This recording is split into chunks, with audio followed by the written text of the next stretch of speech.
마음이 포근해지는 이야기 베개. 오늘도 당신을 위한 재미있는 옛날 이야기를 준비했어요. 며느리의 군소리. 옛날 옛적, 어느 고을에 박영감이 살고 있었어요. 박영감은 재산도 많고 인품도 뛰어나서 마을 사람이라면 모르는 이가 없었어요. 박영감의 집은 멀리서도 한눈에 들어올 만큼 크고 번듯했어요. 큰 기와집 안으로 들어서면 마당에는 분주히 오가는 하인들, 그리고 찾아오는 손님들로 하항시 북적였어요. 마을 사람들은 박영감의 집을 바라보며 말했어요. 저기 저 큰 기와집이 천석군 박영감 댁이라네. 천석이나 되는 곡식을 가진 분이지요. 허나 돈만 많은 분이 아니고 학식도 뛰어나고 인품도 훌륭하신 분이요. 아, 그래요? 그런 분이 이 마을에 계셔서 얼마나 다행이에요. 그 시각 박영감은 사랑방에 앉아 붓을 들어 장부를 정리하며 혼잣말을 했어요. 올해 수확이 작년보다 2알은 늘었구나. 빌려준 곡식들도 모두 돌아왔고 여전히 손님들로 북적이는구나. 박영감은 만족스러운 표정으로 고개를 끄덕였어요. 그때 대문 밖에 손님이 찾아왔어요. 박영감님, 안녕하십니까? 이 마을 은행나무 아래 사는 송가 아니신가? 어서 들어오시게. 송가는 사랑방으로 머뭇거리며 들어갔어요. 손을 비비며 어색하게 웃는 모습이 뭔가 부탁할 일이 있는 것 같았어요. 사랑방에 들어서자 박영감은 하인을 불러 말했어요. 가서 차를 준비해 오너라. 지난번 사온 좋은 녹차와 함께 다식도 준비해 주시게. 예, 알겠습니다. 하인이 고개를 숙이고는 후다닥 달려나갔어요.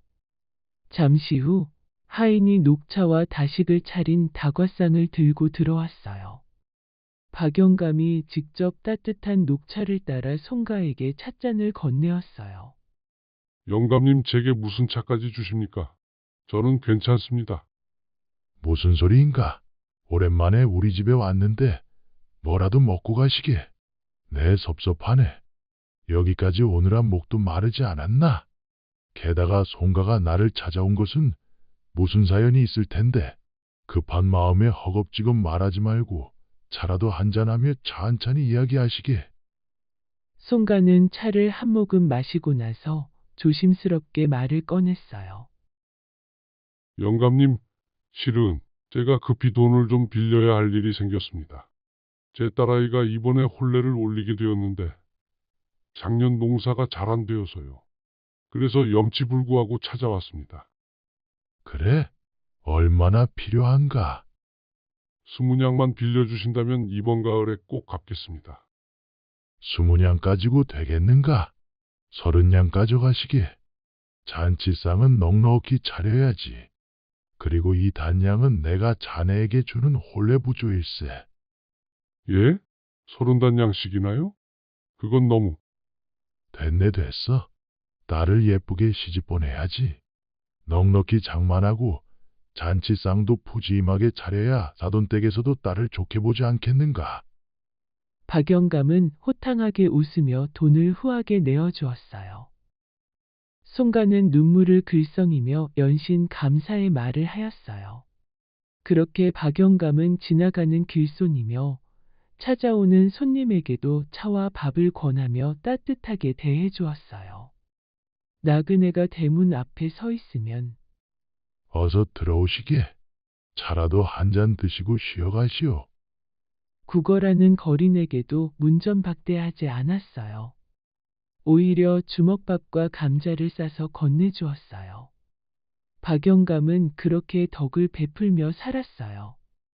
어느 날 박영감의 오랜 벗들이 찾아와서 담소를 나눴어요. 사랑방에는 따뜻한 차향기가 퍼졌고 벗들은 둥글게 둘러앉아 이야기꽃을 피웠어요.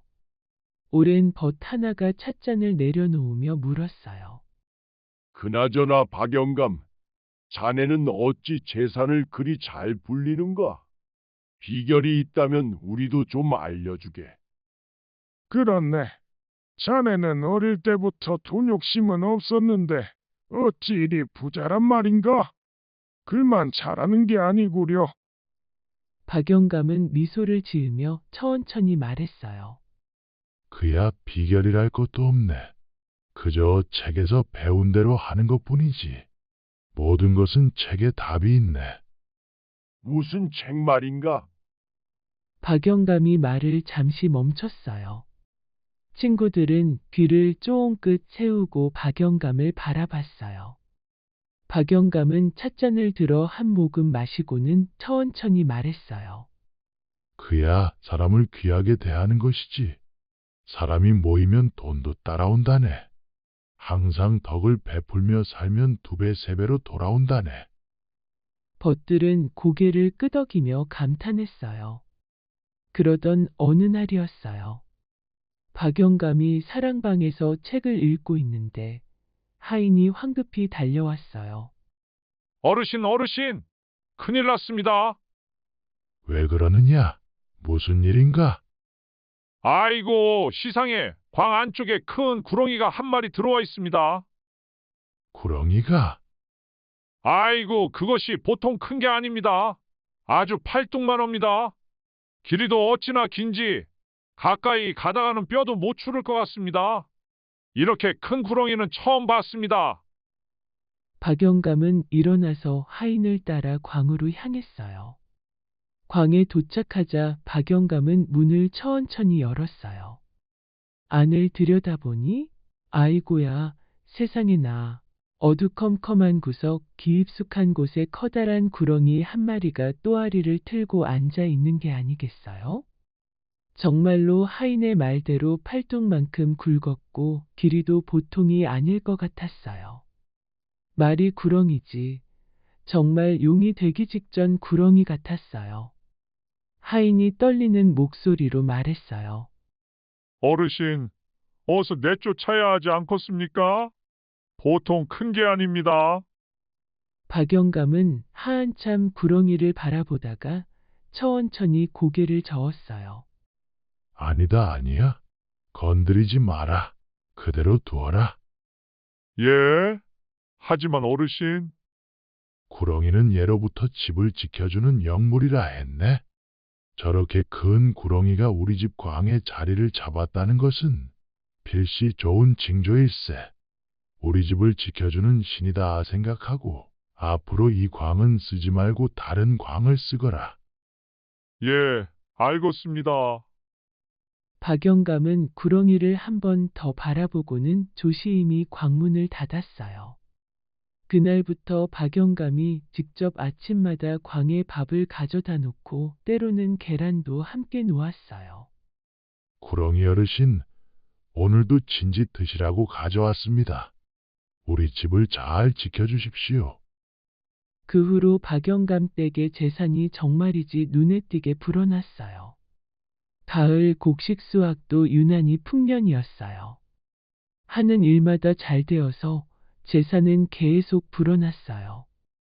여전히 경사가 이어지는 박영감네 집은 찾아오는 손님들로 북적였답니다. 세월이 흘러 어느덧 몇 년이 지났어요. 박영감의 아들 두식이가 어느덧 장성하였어요. 어느 봄날 오후, 박영감이 사랑방에서 두식이를 불렀어요. 두시가 이리 와서 앉거라. 예, 아버지. 그래, 이 애비가 할 말이 있다. 이제 너도 혼례할 나이가 되었다. 이 마을이나 건너 마을에서 처자를 알아보려 한다. 아버지, 왜 그러느냐? 혹시 마음에 두고 있는 처자라도 있느냐? 네 표정을 보니 있구나. 누구냐? 어느 때 교수이냐? 두식이는 얼굴을 붉히며 망설이다가 조심스럽게 말했어요. 실은 동네 송가의 딸, 순이라고.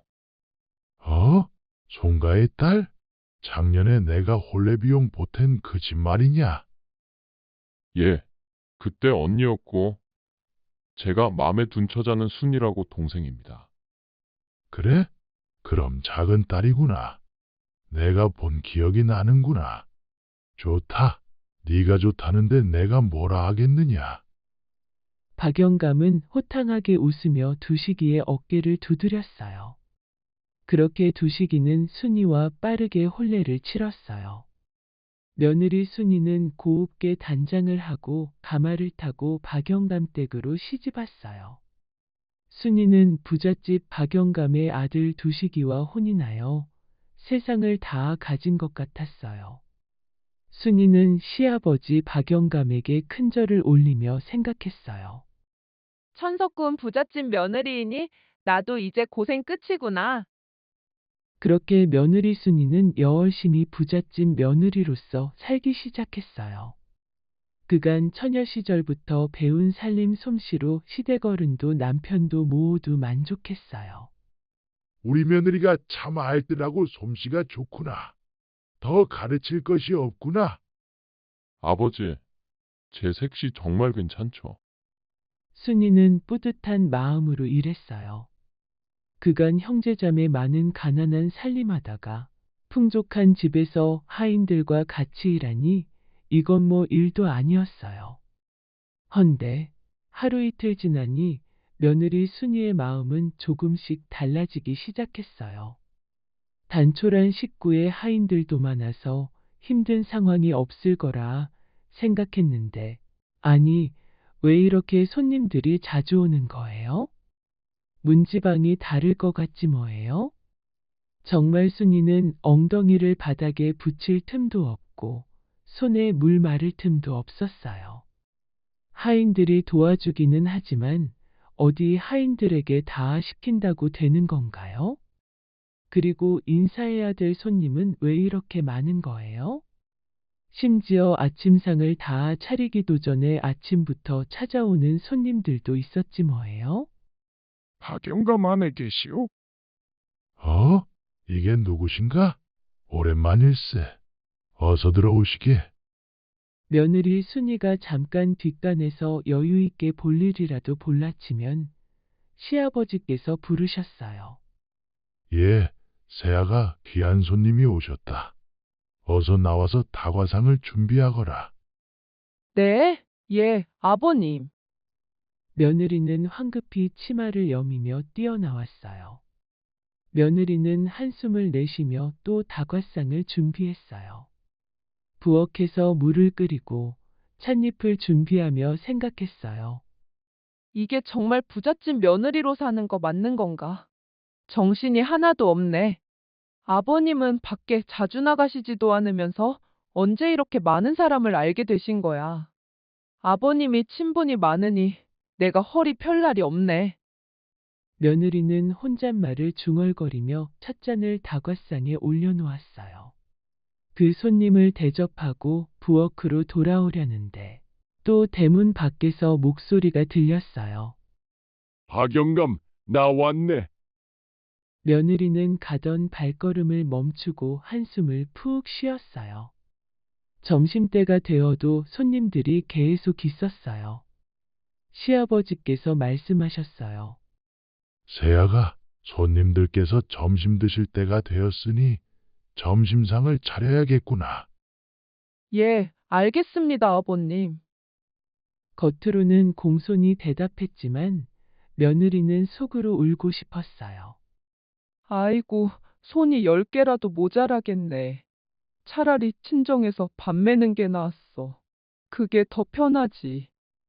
저녁이 되어 손님들이 다 돌아가자 녹초가 된 며느리가 드디어 방으로 돌아왔어요. 방바닥에 주저앉자마자 한숨이 푹 나왔어요. 남편 두식이가 아내의 어깨를 주물러주며 말했어요. 부인, 오늘도 고생 많았어. 우리 집이 좀 번잡하지요? 서방님, 번잡한 정도가 아니에요. 오늘 하루 종일 손님만 20명은 온 것 같아요. 저는 밥 한 술도 제대로 못 먹었어요. 미안하오 부인. 우리 집이 원래 이렇소. 아버님 말씀이 손님을 잘 대접해야 집안이 잘 된다고 하셨소. 그래서 아버님께서 늘 그렇게 정성을 다하시는 거요. 순이가 갑자기 남편이 주물러주는 손을 화학 지우며 말했어요. 그럼 저랑 같이 밥하고 설거지 하셔요. 이게 괜찮다고 될 일이에요? 쉴 틈도 없어요. 미안하오 부인. 내가 내일부터 틈틈이 도와줄 테니. 순이는 고개를 돌리고 누워버렸어요. 며칠이 지나도 상황은 나아지지 않았어요. 여전히 손님들이 끊이지 않고 드나들었어요. 어느덧 며느리의 눈 밑에 그늘이 지고 입가에는 웃음이 사라졌어요. 하인들도 며느리의 표정을 보며 조심스러워했어요. 어느 날 며느리는 늘 그렇듯 사랑방에 다과상을 들고 갔어요. 그런데 이번에는 너무 지쳐서 상을 툭 내려놓으며 자신도 모르게 말했어요. 손님이 왜 이렇게 많은지 원. 손님이 그 소리를 듣고 미묘한 표정을 지었어요. 사랑방 안이 잠시 조용해졌어요. 박영감도 며느리를 바라보며 미간을 찌푸렸어요. 손님들이 서로 눈빛을 주고받았어요. 한 손님이 조심스레 말했어요. 저희가 자주 찾아와서 폐를 끼치는 것 같습니다. 그냥 물건만 드리고 간다는 것이 주책 맞게. 그런데요. 우리가 너무 눈치 없이 자주 왔습니다. 아니, 괜찮습니다. 더 있다 가시지요. 하지만 손님들을 사양하며 박영감 댁을 빨리 나왔어요. 손님들은 나가며 말했어요. 우리는 그저 마음을 표현하러 왔지만 준비하는 며느님 입장에서는 손님이 한둘도 아니고 힘들겠지. 그런 것 같네. 이 집은 항상 손님이 많으니 힘들 것 같네. 이제 다음에는 우리라도 오지 마세. 그 광경을 박영감은 사랑방에서 조용히 바라보고 있었어요. 손님들이 모두 돌아가자 박영감은 하인을 불러 말했어요. 며느리를 이리 불러오너라. 잠시 후 부엌에서 설거지를 하던 며느리가 손을 닦으며 들어왔어요. 박영감은 표정은 온화했지만 눈빛엔 무게가 있었어요. 안거라 얘야. 세야가 네가 이 집에 시집와서 고생하는 거 내가 다 안다. 정말 미안하구나. 아니에요, 아버님. 아니다. 나도 네가 힘든 건 다 안다. 허나 내가 찾아오는 손님들에게 정성을 다하는 건 이 집안을 위해서 하는 것이다. 집안에 사람이 북적이는 건 좋은 일이다. 복이 찾아드는 것이란다. 네가 요즘 부쩍 힘들어서 그런지 손님들 대접하면서 군소리를 하더구나. 손님을 잘 대접하고도 왜 그리 투덜거리느냐. 손님들이 다 듣는다. 복을 불러오지 못할 망정 달아나게 해서는 안 되지. 며느리의 얼굴이 붉게 달아오르며 마침내 참았던 말이 터져나왔어요. 아버님, 이건 복이 들어오는 게 아니에요. 복도 나가고 돈도 나갑니다. 그리고 아버님은 이렇게 편하게 앉아서 손님을 맞이하시니 잘 모르시지만 준비하는 사람 입장에서는 불편한 마음이 쌓여요. 이런 불편한 마음은 가족의 불화를 만드는 시작이에요. 아니, 세아가. 아버님은 복 나가는 것만 중요하십니까? 제 허리는요? 며느리가 울분 섞인 목소리로 계속 쏘아붙였어요.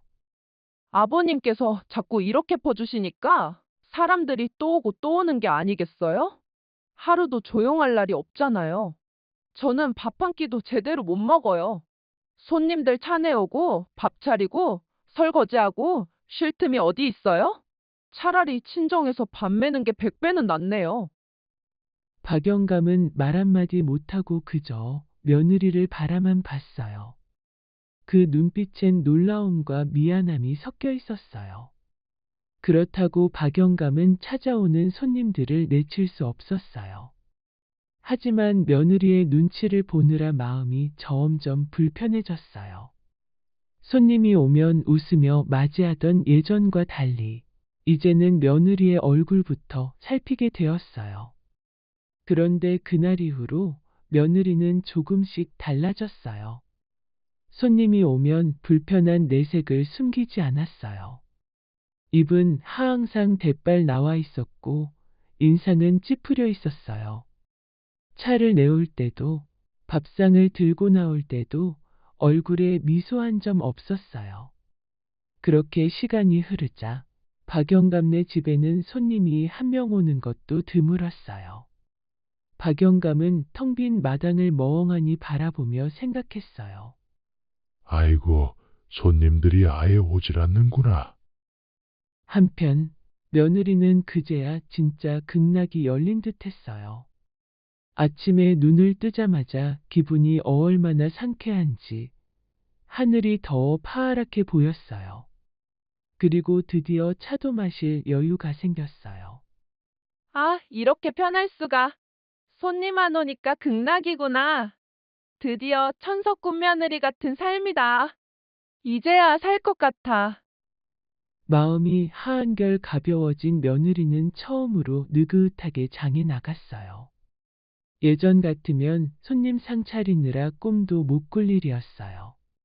시장 한복판에서 파전 굽는 냄새가 솔솔 풍기고 엿장수의 꽹과리 소리에 덩실덩실 흥이 났어요. 이리저리 물건을 구경하고 집에 돌아와 보니 신기하게도 정말 손님이 단 한 명도 오지 않았어요. 밖에서 돌아온 남편 두시기를 보자 며느리는 신이 나서 말했어요. 서방님, 저 요즘 너무 행복해요.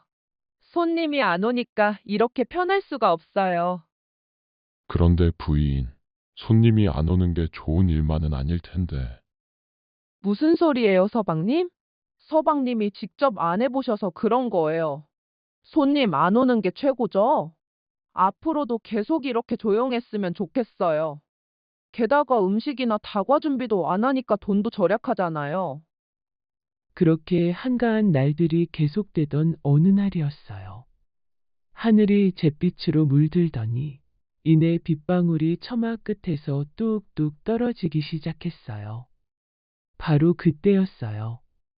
마당 안쪽 기둥 밑에서 스르르 무언가가 움직였어요. 광에 있던 커다란 구렁이 한 마리가 기어나오고 있었어요. 구렁이는 마치 길을 아는 듯 천천히 박영감네 집을 나왔어요. 그리고 마을 끝 가마소 쪽으로 향했어요. 가마소는 마을에서 가장 깊은 웅덩이였어요. 아무리 긴 장대를 넣어도 바닥이 닿지 않는다고들 했어요. 구렁이는 그 깊고 어두운 웅덩이 속으로 스르르 몸을 감추더니 그대로 사라져버렸어요. 다음 날 아침, 박영감은 평소처럼 밥과 물 한 그릇을 들고 광 쪽으로 향했어요. 구렁이 어르신, 오늘도 진지 드시고 우리 집안 잘 살펴주십시오. 박영감은 조심스럽게 밥그릇과 물그릇을 구석에 내려놓았어요. 그런데 오늘따라 이상했어요. 평소라면 구렁이가 조금이라도 보였을 텐데 광안은 적막했어요. 박영감은 이상한 예감에 광 구석구석을 다 뒤져봤어요. 집단 밑, 쌀독 뒤, 장작더미 틈까지 다 살펴봤지만 구렁이는 온데간데 없었지 뭐예요? 밖에 아무도 없느냐? 모두 다 나와서 집안에 구렁이가 어디 있는지 찾아보거라. 광 안에 있던 구렁이 어르신이 사라졌느니라. 집안 구석구석 다 뒤져보아라. 하인들이 우르르 몰려들어 곳간이며 앉채 사랑채까지 샅샅이 뒤졌지만 결국 허탕이었어요. 어르신, 집안 구석구석 다 찾아봤는데 구렁이 신이 없습니다. 아이고야, 구렁이 신이 떠나셨구나.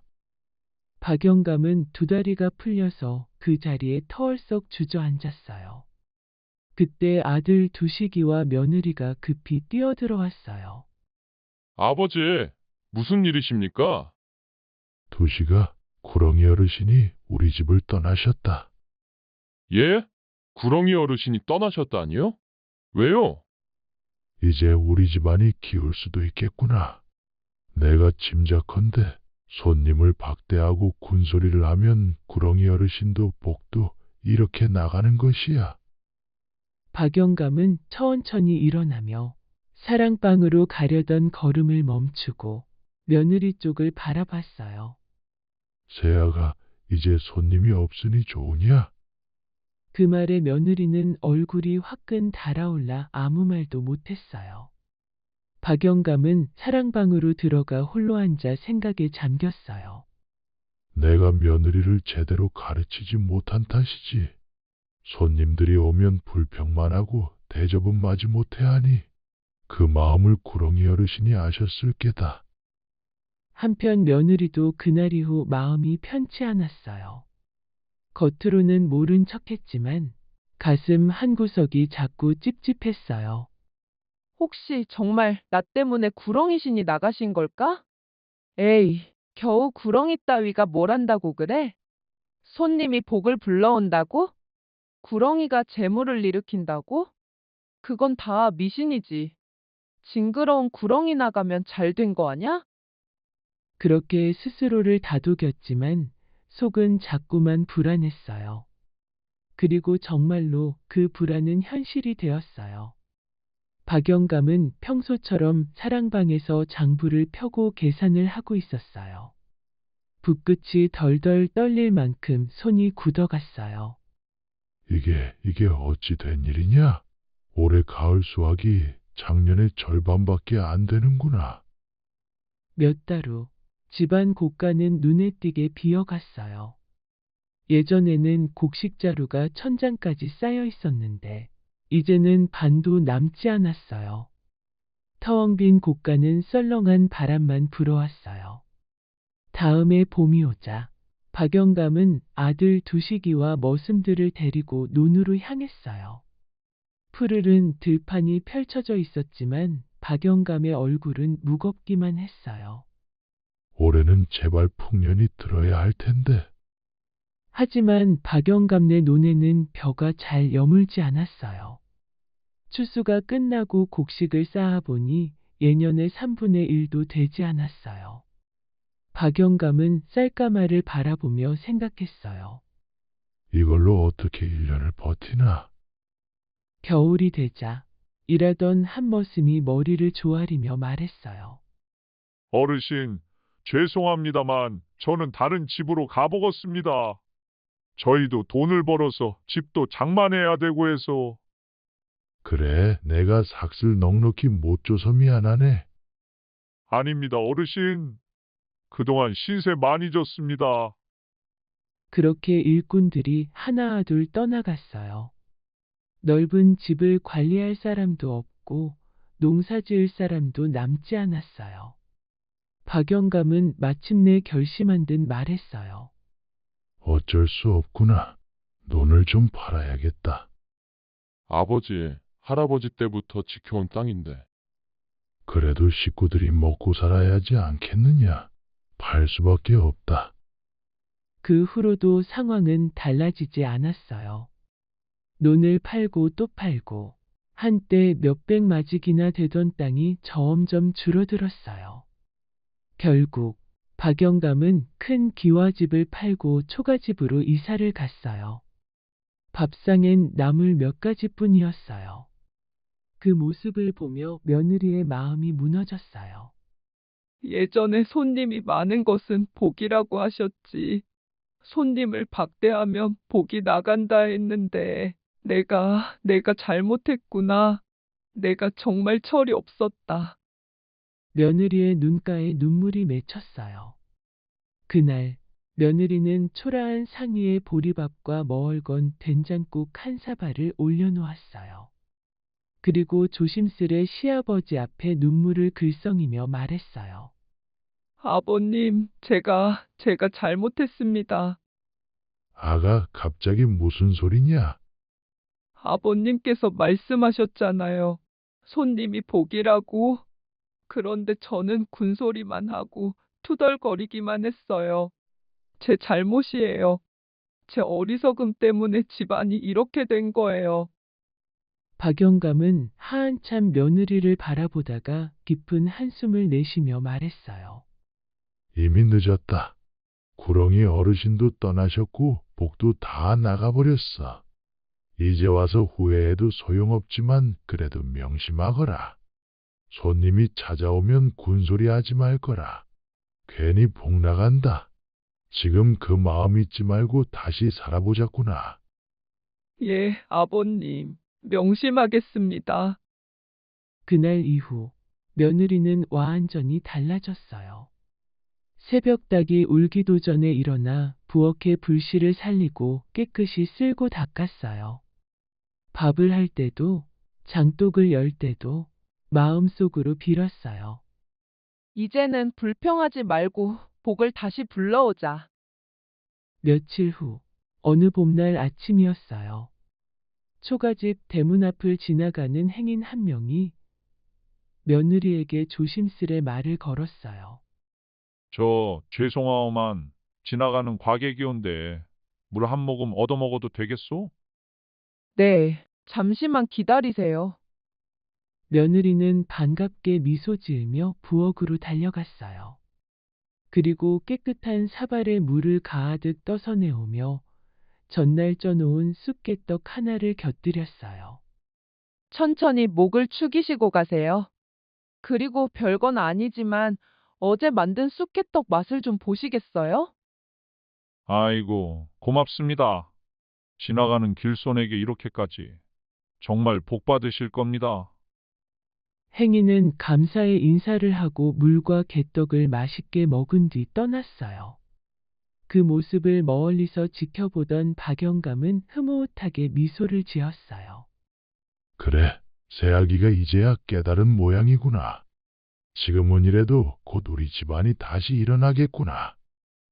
그로부터 세월이 흘렀어요. 박영감네 텃밭에는 푸성기며 고추까지 싱싱하게 자랐고 논의 벼는 황금빛으로 영글었어요. 그리고 놀랍게도 한동안 끊겼던 손님들이 하나둘 다시 찾아오기 시작했어요. 박영감 댁이 아주 인심이 좋다더군. 맞소. 그 며느리 손맛이 좋다고 소문이 자자하오. 대문 앞에는 다시 사람들의 발길이 이어졌어요. 그때마다 며느리는 젖은 손을 앞치마에 닦으며 화한한 얼굴로 손님들을 맞이했어요. 오셨습니까, 어르신? 이렇게 귀한 걸음 해주셔서 감사합니다. 안으로 들어가셔서 말씀 나누세요. 제가 곧 다과상 차려드릴게요. 마당에는 웃음소리가 가득했고 박영감의 집안에는 다시 따뜻한 기운이 감돌았어요. 그리고 며느리는 마음속으로 조용히 되뇌었어요. 복은 멀리 있는 게 아니었어. 사람을 정성으로 대하는 마음, 그게 바로 복이었구나.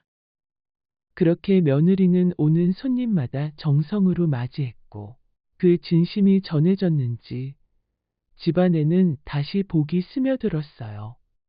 쌀독이 가득 차고 웃음이 돌고 손님이 끊이지 않았어요. 그리하여 박영감네 집안은 오래도록 편안하고 행복하게 잘 살았답니다. 고쟁이 때문에 시집간 옥순아 씨 사연. 옛날 옛적 한양에 재산도 많고 권세도 높은 김정승대감이 살고 있었어요. 그 집에는 석삼이라는 머슴이 있었는데 석삼이는 새벽달기 울기도 전에 일어나 마당을 쓸고 장작을 패고 말에게 여물을 주며 부지런히 일했어요. 그런 성실한 석삼이에게는 아무에게도 말하지 못한 비밀이 하나 있었어요. 바로 정승대감의 외동딸 옥순아 씨를 마음속 깊이 품은 것이었어요. 석삼이는 일을 하다가도 몰래 옥순아 씨를 보며 생각했어요. 아씨와 나 같은 모습이랑은 하늘과 땅 차이지만 그래도 이렇게 멀리서라도 볼 수 있는 것만으로도 감사하지. 석삼이의 마음은 점점 깊어만 갔지만 감히 티를 낼 수도 없었어요. 어느 날이었어요. 석삼이는 지게를 지고 산으로 나무를 하러 갔어요. 해가 뉘엿뉘엿 질 무렵 무거운 짐을 짊어진 채 산길을 내려오고 있었어요. 마을로 돌아오는 길목엔 개울이 하나 있었는데 며칠 전 내린 비로 개울물이 유난히 불어 있었어요. 그때였어요. 사람 살려! 사람 살려! 다급한 외침이 들렸어요. 깜짝 놀란 석삼이는 소리나는 쪽을 바라봤어요. 물살이 거세게 휘몰아치는 개울 위로 회색 장삼을 입은 노승 한 분이 나뭇가지를 붙잡고 필사적으로 매달려 있었어요. 석삼이는 지게를 내던지고 달려갔어요. 스님, 제가 구해드릴게요. 조금만 기다리세요. 석삼이는 망설임 없이 우통을 벗어던지고 거센 물살 속으로 뛰어들었어요. 물살은 사납게 흘러내렸고 석삼이는 이리저리 휩쓸리며 스님 쪽으로 다가갔어요. 스님, 제 등에 매달리세요. 노승은 석삼이의 어깨를 붙잡고 물 밖으로 나왔어요. 석삼이는 축 늘어진 노승을 업어 자신의 좁은 방으로 옮겼어요. 석삼이는 부랴부랴 아궁이 쪽으로 가서 군불을 더 떼었어요. 그러고는 헐레벌떡 마을 약방으로 달려가 약을 지어왔어요. 스님, 이거 드시고 푹 쉬십시오. 제 방이 좁고 누추하지만 불은 따뜻하게 피웠으니 괜찮으실 겁니다. 고맙소 젊은이. 이 늙은이가 다시 세상 구경을 하는구먼. 자네가 아니었다면 이 몸은 이미 저승길을 걸었을 거요. 이 은혜를 어찌 갚아야 할지. 별 말씀을요, 스님. 사람이 위급한데 그냥 모른 채 할 수 없지 않습니까? 참으로 마음이 굽구려. 요즘 같은 세상의 위험한 상황에 목숨 걸고 구해주는 이런 인연도 쉽지 않지. 그날 이후 며칠 동안 석삼이는 낮에는 정승댁에 일을 하고 밤에는 노승을 돌보느라 쉴 틈이 없었어요. 스님, 솜씨가 시원치 않지만 죽을 좀 드셔보셔요. 젊은이 손끝에서 정이 느껴지는구먼.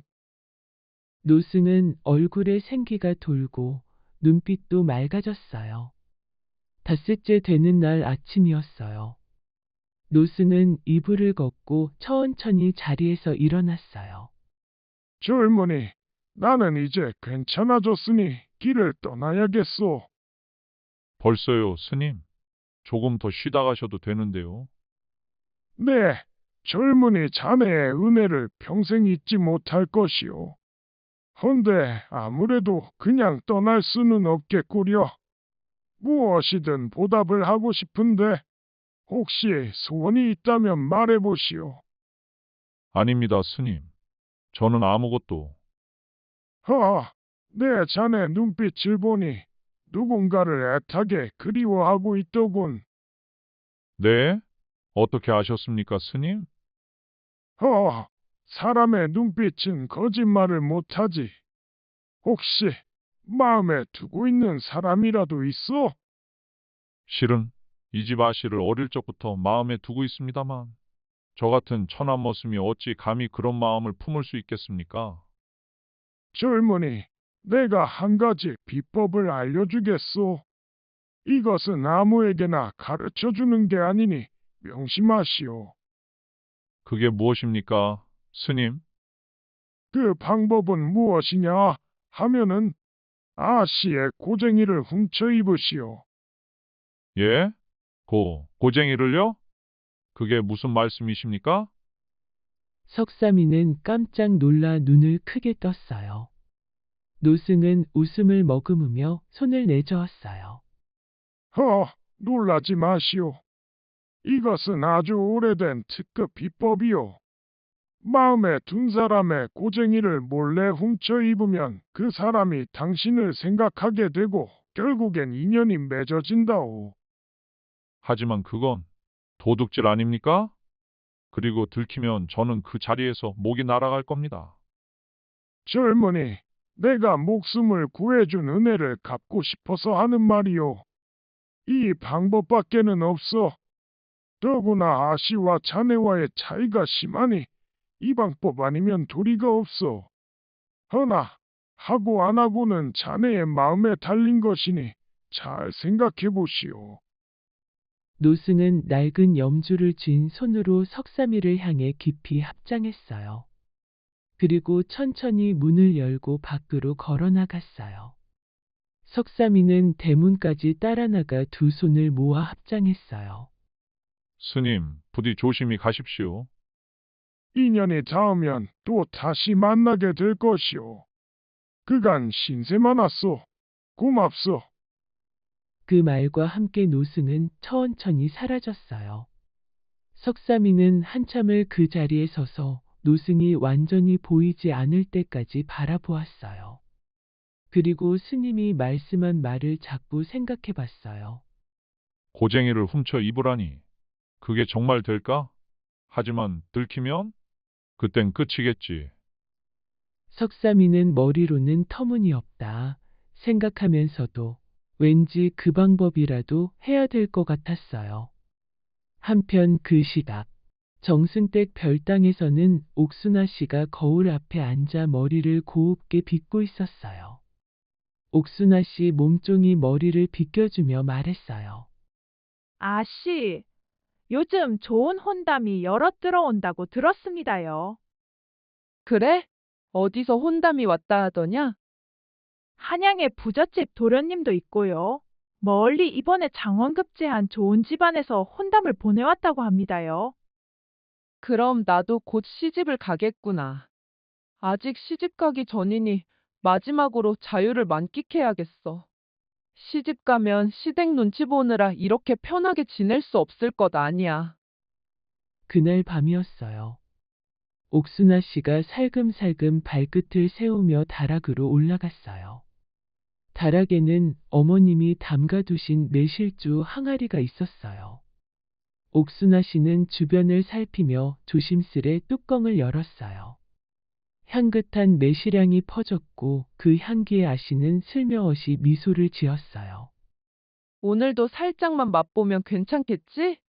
역시 어머님이 담그신 매실주는 향도 좋고 맛있어. 옥순아 씨는 표주박으로 한 잔을 떠서 한 모금 마셨어요. 달큰한 향이 목을 타고 내려가자 얼굴엔 부드러운 웃음이 번졌어요. 좋다. 기분이다. 한 잔 더. 곧 좋은 곳으로 시집 가겠지?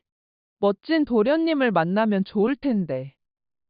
시집 가기 전 세상 눈치 보지 않고 자유롭게 즐기는 처녀 시절 추억으로 생각했어요. 그 시각, 석삼이는 행랑채 뒤쪽 방 안에서 조용히 누워 있었지만 도무지 잠이 오지 않았어요. 정말 이 방법뿐이라고 했지? 지금 아니면 다시는 기회가 없을지도 몰라. 석삼이는 문틈 사이로 살짝 밖을 내다보았어요. 안채도 사랑채도 불빛 하나 없었어요. 석삼이는 조심조심 방문을 열었어요. 발끝으로 살살 걸으며 뒷마당으로 향했어요. 달빛이 희미하게 그 길을 비추고 있었어요. 들키면 큰일이야. 그래도 이게 다 인연의 씨앗이라 생각하자. 석삼이는 속으로 되뇌이며 빨랫줄이 있는 쪽으로 다가갔어요. 석삼이는 어둠 속에서 손을 더듬어 하나씩 만져봤어요. 이건 너무 크고, 이게 맞겠지? 제일 곱고 부드러운 천인데, 크기도 딱 아실 것 같은데. 석삼이는 잽싸게 고쟁이를 품속에 감추고 재빠르게 마당을 가로질러 자기 방으로 뛰어들어갔어요. 문을 닫자마자 가슴을 쓸어내렸어요. 아이고, 고쟁이 하나 얻자고 내 이게 뭐하는 짓이람. 석삼이는 그렇게 헛웃음을 지으며 방 안에 터얼썩 주저앉았어요. 다음 날 아침이었어요. 석삼이는 고우이 숨겨둔 고쟁이를 꺼냈어요. 부드럽고 고운 천이 손끝에 닿자 얼굴이 화끈 달아올랐어요. 이게 정말 효과가 있을까? 그래도 스님 말씀인데 뭐라도 있겠지. 근데 아쉽거라 그런가 부들부들하니 좋네. 에휴, 나도 별짓을 다 한다. 석삼이는 부끄러운 듯 아씨 고쟁이를 속옷 삼아 입었어요. 그러고는 그 위에 평소 입던 허름한 바지와 저고리를 걸쳐 입었어요. 석삼이는 여느 때처럼 뒷마당 구석에서 도끼를 들고 장작을 패기 시작했어요. 경쾌한 소리와 함께 장작이 시원하게 쪼개졌어요. 한참을 장작을 다 패고 나니 옷이 땀에 흠뻑 젖었어요. 석삼이는 우물가로 가서 두레박으로 물을 길어 올렸어요. 우통을 흘렁 벗고 시원하게 등목을 했어요. 며칠간 쓸 장작도 팼겠다. 등목도 했겠다. 석삼이는 기분이 한결 개운했어요. 그런데 바지 허리춤에서 아씨 고쟁이가 살짝 삐져나온 것도 모른 채 석삼이는 다 팬 장작을 부엌 뒤편에 옮겨 쌓기 시작했어요. 그때 마당을 거닐던 김정승 대감과 마님이 우연히 일하던 석삼이를 봤어요. 그런데 그 순간 대감마님과 마님의 눈이 번쩍 커졌어요. 그리고 그 시선은 석삼이 허리춤에 고정되어 있었어요. 저것이 무엇이요, 부인? 혹시 내가 잘못 본 것은 아니겠지요? 아니 석삼이가 입고 있는 고쟁이가 어찌하여? 저것은 분명 부인이 직접 수놓은 것인데, 우리 옥순이의 고쟁이에 똑같은 매화자수를 놓는다 하지 않았소? 세상에 어찌 된 일입니까, 영감? 석삼이가 옥순이의 고쟁이를 입고 있다니. 이거 큰일 났구먼. 당장 알아봐야겠소. 도대체 이게 무슨 연유인지. 일단 알아보기 전까지는 아무에게도 말하지 마시오. 그렇게 정승댁의 평화롭던 하루가 순식간에 폭풍의 기운으로 뒤덮이기 시작했어요. 그날 저녁이었어요. 정승댁 안채에는 평소와 달리 묘한 긴장감이 흘렀어요. 촛불이 희미하게 깜빡이는 가운데 정승대감과 마님이 다소 굳은 표정으로 앉아 있었어요. 옥순아, 안채로 들어오너라. 아버님, 어머님, 무슨 일로 저를 부르셨나요? 옥순아, 아비가 물을 것이 있다. 한치의 거짓도 없이 대답해야 한다. 네. 헌데 무슨 말씀이시여요? 옥순아, 혹시 머슴 석삼이와 무슨 일이라도 있었느냐? 예. 석삼이요? 무슨 일이요? 저는 석삼이와 거의 한마디 말도 나눠본 적이 없는걸요. 그런데 어찌하여 석삼이가 네 고쟁이를 입고 있더냐? 예. 제 고쟁이를요? 그럴 리가 없어요. 제가 남에게 고쟁이를 줄 이유가 없잖아요. 오늘 낮에 나와 네 아버지가 우물가에서 석삼이가 일할 때 삐져나온 고쟁이를 우연히 봤느니라. 네 고쟁이를 입고 있더구나. 허리에 분홍빛 매화자수를 놓은 것 말이다. 아니에요. 정말 아니에요. 저는 그런 적 없어요. 그럼 네 고쟁이가 지금 어디 있는지 확인해 보거라. 예, 지금 바로 확인해 볼게요. 옥순아 씨는 황급히 안채를 뛰쳐나가 별채방으로 들어갔어요. 옷장을 열고 서랍을 뒤지고 모두 다 뒤져봤지만 그 자수가 놓인 고쟁이는 없었어요. 이상하네. 분명 고쟁이는 전부 여기에 두는데 그 매화자수 고쟁이가 없네. 어찌 된 일이지? 옥순아 씨는 고쟁이들을 하나하나 꺼내어 찾기 시작했어요. 며칠 전부터 밤마다 매일 즐기기 시작한 매실주로 근래의 밤기억이 가물가물했어요. 아, 내가 술을 너무 많이 마셨나? 설마 내가 술에 취해 그런 실수를? 아니야. 설마 그럴 리가 없는데 술을 마시는 동안 사람을 만나지도 않았는걸? 하지만 마음 한구석에서는 이유 모를 불안이 스멀스멀 피어오르고 있었어요. 일단 옥순아 씨는 다시 안채로 갔어요. 옥순아 씨는 떨리는 손으로 치맛자락을 꼭 쥐며 말했어요. 아버지, 어머니, 소녀 정말로 모르겠어요. 제 고쟁이가 없어진 건 맞는데 어떻게 없어졌는지 모르겠어요. 영감이를 어쩐단 말이오. 이 소문이라도 나면 혼담이 깨지는 것은 물론이며 혼례를 해도 쫓겨날 것이요. 게다가 이런 소문이라도 퍼지면 우리 가문이 아주 망신을 당할 것이요. 아이고, 어쩌면 좋단 말이요. 아버님, 어머님, 정말 아무 일도 없었어요. 다만 제가 요즘 술을 좀 너무 많이 마셔서 기억이 가물가물한 것 같아요. 술이라니? 옥순아, 너는 도대체 언제부터 그런 걸 마셨단 말이냐? 그냥 시집가서 살 생각하니 잠이 안 와서요. 어머님이 담가두신 매실주를 조금씩. 이 일을 어찌해야 한단 말이냐? 세 사람 모두 말없이 깊은 한숨만 내쉬었어요. 밤은 점점 깊어가고 호롱불이 희미하게 깜박였어요. 그날 밤 모두가 잠든 시각 석삼이 방문 앞에 김정승 대감이 서서 나직히 말했어요. 석삼아, 자느냐? 나다. 좀 나와 보거라. 석삼이는 화들짝 놀라 부랴부랴 문을 열었어요. 대감마님, 이 밤에 무슨 일이시옵니까? 내가 물을 것이 있다. 조용히 사랑채로 오거라. 석삼이는 대감을 따라 사랑채로 들어갔어요. 방 안에는 긴장감이 감돌았어요. 석삼아, 솔직히 말해보거라. 너는 어찌하여 우리 옥순이의 고쟁이를 입게 되었느냐? 그게 말입니다. 대감마님. 혹시 내 딸과 무슨 일이라도 있었느냐? 사실대로 말하지 않으면 내 목이 달아날 줄 알아라.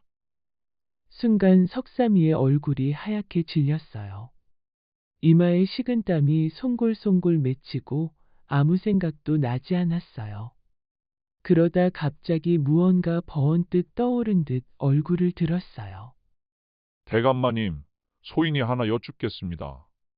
네 고쟁이 내 고쟁이 구분이 어디 있사옵니까? 뭐라? 그게 무슨 말이냐? 네 고쟁이 내 고쟁이 구분이 없다고? 예, 대감마님.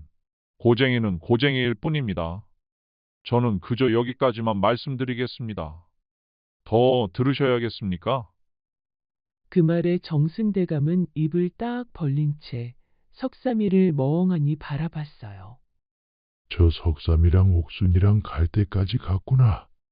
이 말을 옥순이에게 했느냐고 물으면 기억이 안 난다며 아니라 할 것이고, 그렇다고 거짓이라 단정할 수도 없고, 허참 이 일을 어쩐단 말이냐. 고쟁이까지 나눠 입을 정도이면 조만간 소문이 퍼질 대로 퍼지겠구나. 이를 봐야 차라리. 정승대감은 날이 밝도록 머리를 쥐어뜯으며 생각하고 생각했어요.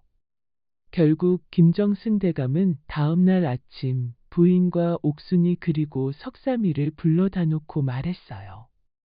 석삼아, 네가 내 사위가 되거라. 그것이 우리 옥순이와 내 가문의 명예를 지키는 길이다. 이 말을 들은 옥순아 씨는 얼굴이 하얗게 질리며 외쳤어요. 아버님, 정말 소녀가 석삼이와 혼인해야 되는 것이에요? 저는 정말 모르는 일이에요. 이것은 옥순이 너 자신과 우리 가문의 명예를 지키는 길이다. 이 일은 더 이상 좌시할 수 없다. 석삼이도 정승대감의 말이 믿기지 않는 표정을 지었어요. 예? 사위라니요? 대감마님, 소인이 정말 그래도 되겠습니까? 이미 엎질러진 물이다. 차라리 네가 사위가 되면 최소한 집안의 체면이라도 지킬 수 있다. 이 일은 더 이상 되돌릴 수가 없다. 둘 다 군말 없이 내 말을 따르던지 아니면 둘 다 몰래 나가던지 둘 중 하나를 택하거라. 석삼이는 너무 놀라서 그 자리에 얼어붙은 듯 있었어요. 가슴이 요동치고 머릿속은 하얘졌어요. 이게 꿈인가? 생시인가? 내가 정말 옥순아 씨와 혼인을 하게 된단 말이오? 며칠 후 정승댁 앞마당에는 혼례잔치가 벌어졌어요. 병풍이 세워지고 하객들이 속속 들어와 자리를 채웠어요. 북소리와 피리소리가 울려 퍼지며 혼례가 시작되었어요. 석삼이는 푸른색 달령을 입고 떨리는 손으로 예를 갖췄어요. 옥순아 씨는 화려한 원삼을 입고 단정히 앉아 있었어요. 드디어 두 사람은 마주 섰어요. 석삼이가 허리를 굽혀 신부 옥순아 씨에게 절을 올리는 순간 석삼이의 눈빛은 진심 어린 감동으로 빛났어요. 아씨, 이제 정말 제 색시가 되셨군요. 머슴이 감히 꿈꾸지도 못한 인연이 이렇게 기이하고도 놀랍게 맺어진 하루였어요. 세월이 흘러 몇 해가 지난 어느 봄날이었어요. 정승댁 앞마당에는 아이들 웃음소리가 떠나질 않았어요. 석삼이와 옥순아 씨는 이제 더 이상 몰래 서로의 고쟁이를 훔쳐 입지 않아도 되는 부부가 되었어요. 석삼이는 예전에 머슴티는 온데간데 없이 이제는 어여엇한 사위가 되어 있었어요. 그날은 비가 추적추적 내리던 오후였어요. 석삼이는 마루에 앉아 아이들을 무릎에 앉히고 밖을 바라보고 있었어요. 아버지는 어떻게 어머니랑 혼인하셨어요? 아들이 호기심 가득한 눈으로 올려다보자 석삼이는 빙그레 웃으며 아들의 머리를 쓰다듬었어요. 허허, 그거 말이다. 사실은 말이다. 아버지의 중신은 고쟁이였단다. 네? 고쟁이요? 그게 어떻게 중신을 해요? 그건 나중에 크면 알게 될 게다. 아버지가 네 어머니 고쟁이를. 그런데 안방에서 빨래를 개고 있던 옥순아 씨의 손이 딱 멈췄어요. 그 말이 귀에 쏙 들어온 거예요. 고쟁이? 고쟁이 중신? 아니, 이 인간이 정말 일부러 내 고쟁이를 가져간 거야? 옥순아 씨의 얼굴이 순식간에 굳고 눈이 번쩍 뜨였어요. 옥순아 씨는 번쩍 일어나서 남편 석삼이를 안방으로 끌다시피 데려왔어요. 아니 부인 갑자기 왜 이러시오? 이게 무슨 짓이오? 그 순간 팍 빗사대기 한 대가 시원하게 날아들었어요. 옥순아 씨는 두 손을 허리에 얹고 눈을 번뜩이며 말했어요. 지금 뭐라고 했어요? 고쟁이가 중신이라고? 그럼 그때 나 몰래 고쟁이를 훔쳐 입어서 일이 된 거예요? 아니 부인, 그게 농담이었소. 농담. 그럼 그때 아닌 걸 아니라고 말했어야죠. 미안하오 부인. 잘못했소. 농담이었소. 그날 밤 아이들이 모두 잠든 뒤 옥순아 씨는 짐을 싸기 시작했어요. 헌데 옥순아 씨의 짐이 아니라 석삼이의 짐을 싸주는 게 아니겠어요? 석삼이가 다급히 뛰어들어와 말리며 말했어요. 부인, 꼭 이렇게까지 하지 않아도 되지 않소? 됐어요. 그 얼굴 보기 싫으니 각방 씁시다. 이 짐 들고 사랑채로 가시던지 아님 집을 나가시던지 하세요.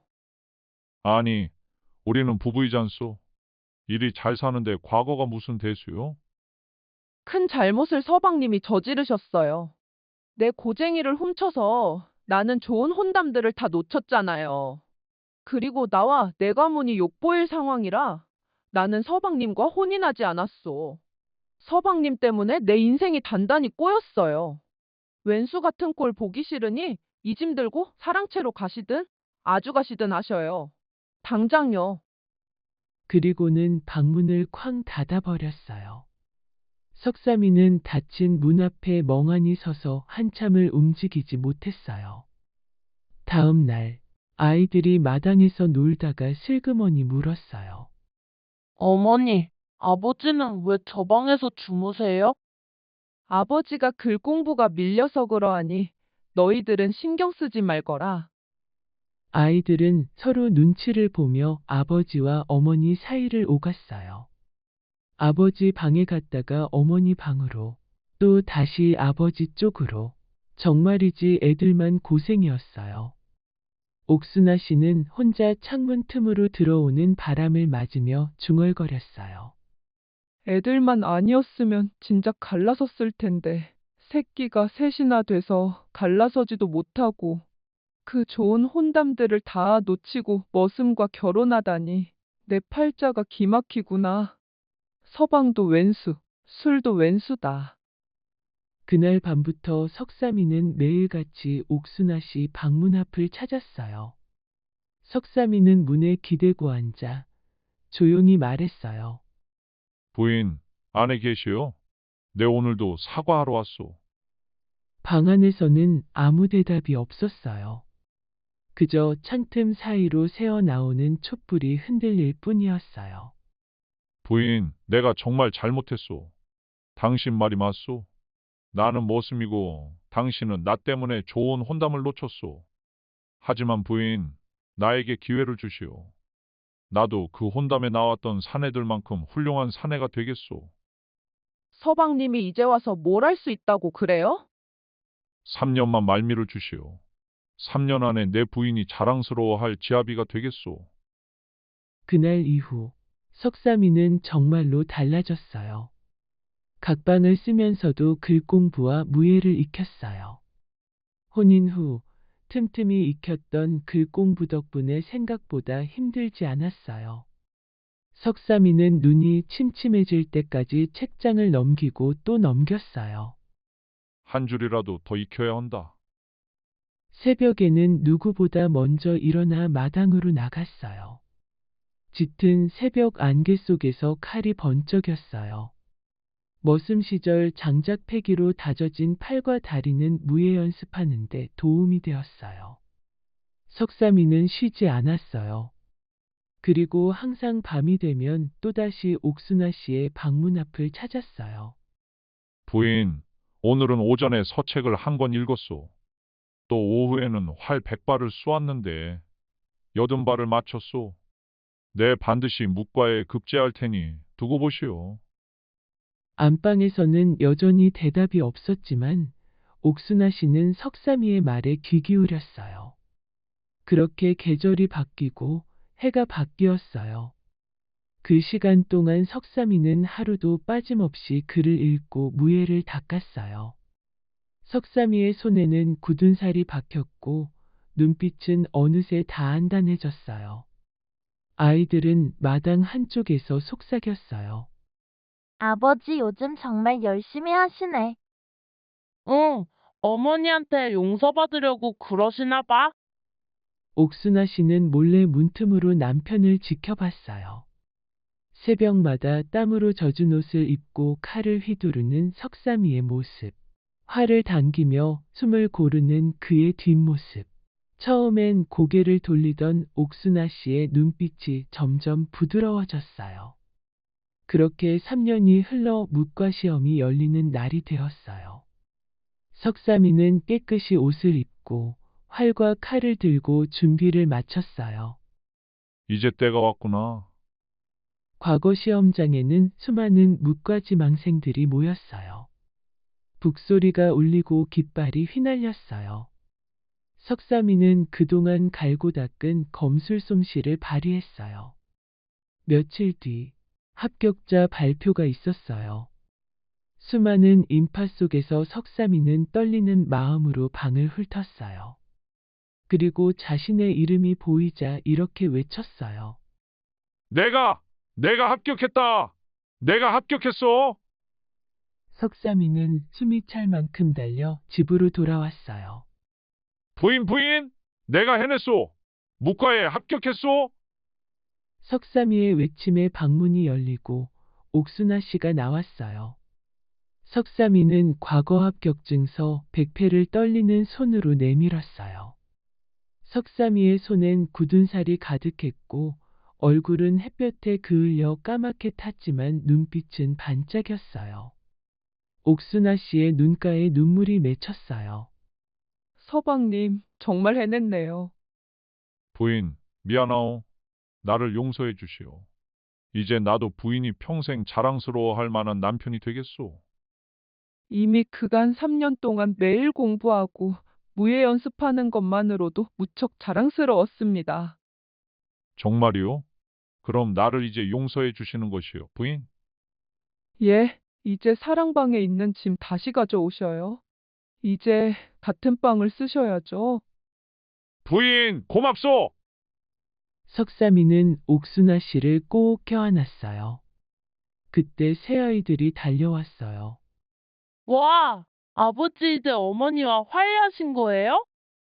그렇고 말고 이 아버지가 반드시 화해할 거라고 그러지 않았느냐? 그렇게 다시 화목해진 석삼이와 옥순아 씨 가족은 석양이 물든 마당에서 모두 함께 기쁘게 얼싸안았어요. 노을빛이 부부의 얼굴을 따스하게 감싸며 긴 세월의 오해와 감정이 모두 사르르 녹아내렸답니다.